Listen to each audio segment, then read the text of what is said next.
The city of Abidjan is on fire, not with flames, but with the roar of millions. From the crowded streets of Yopougon to the open boulevards, a tidal wave of humanity has risen. Men, women, students, market traders, all chanting in unison. Assi, say Assi. Enough is enough. What began as a call for fair elections has transformed into the biggest uprising in Ivory Coast's modern history. At the center of this storm stands President Alassane Ouattara, 83 years old, in power since 2011, and now forcing his way toward a fourth term. To many Ivorians, this is not politics as usual. It is a constitutional hijacking, a democratic coup in broad daylight. The people's fury exploded when the Electoral Commission, loyal to the regime, blocked the two men who could have truly challenged Ouattara. Laurent Gbagbo, the former president with deep grassroots support, and Tidjane Thiam, the globally respected reformer. On paper, Ouattara speaks of experience and stability. In reality, Ivory Coast is drowning in debt, youth unemployment is near 20%, and the cocoa farmers, who feed the global chocolate industry, are paid scraps while foreign corporations and a small circle of elites grow fat. For 14 years, Alassane Ouattara has promised prosperity, unity, and stability. Instead, the nation has seen deepening inequality, rising debt, and broken trust. His much-celebrated economic miracle has been built on borrowed money, a borrow-and-build model that leaves Ivory Coast with a debt-to-GDP ratio approaching 60%. The flashy highways, gleaming bridges, and new universities that fill government billboards? Many are marred by inflated contracts, kickbacks, and favoritism, enriching the same elite circle while ordinary Ivorians struggle to afford basic food.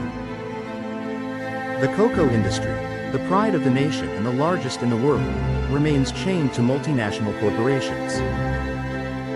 While global chocolate companies post record profits, Ivorian farmers live on barely $2 a day.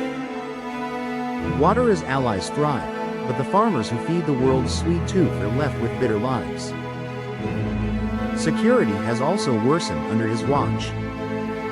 Despite billions spent on defense, northern regions face growing instability from militant incursions. But the anger against Ouattara isn't just about corruption or broken promises, it's also about betrayal. For years, Ivory Coast has served as one of the West's most important military footholds in West Africa. From Abidjan's deep-water port to the shadowy drone operations in northern bases, Western powers, especially France and the United States, have quietly transformed the country into a forward operating hub. And these bases aren't just for fighting so-called terrorism in the Sahel.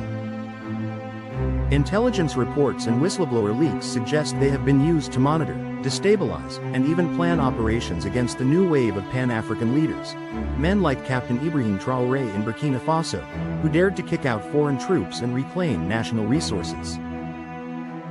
When Mali, Niger, and Burkina Faso expelled French forces, much of Paris's military presence shifted south, into Ouattara's Ivory Coast. This wasn't retreat. It was regrouping. From here, Western drones, surveillance aircraft, and covert operatives can keep a watchful eye on the Sahel Alliance and its growing military cooperation. Burkinabe security sources have gone further, alleging that plots to assassinate or overthrow Traoré were coordinated with intelligence gathering from Ivorian soil. 18 attempts on Traoré's life have already failed. But each failure only raises suspicion about where the planning begins, and why Ouattara continues to welcome foreign forces with open arms. For Pan-Africanists, this isn't neutrality. It's collaboration. It's allowing your land, your skies, and your ports to be used as staging grounds against African unity. And for Ivorians watching their neighbors fight for independence, it feels like their own president is on the wrong side of history.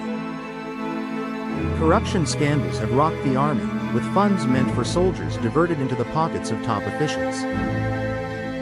And socially?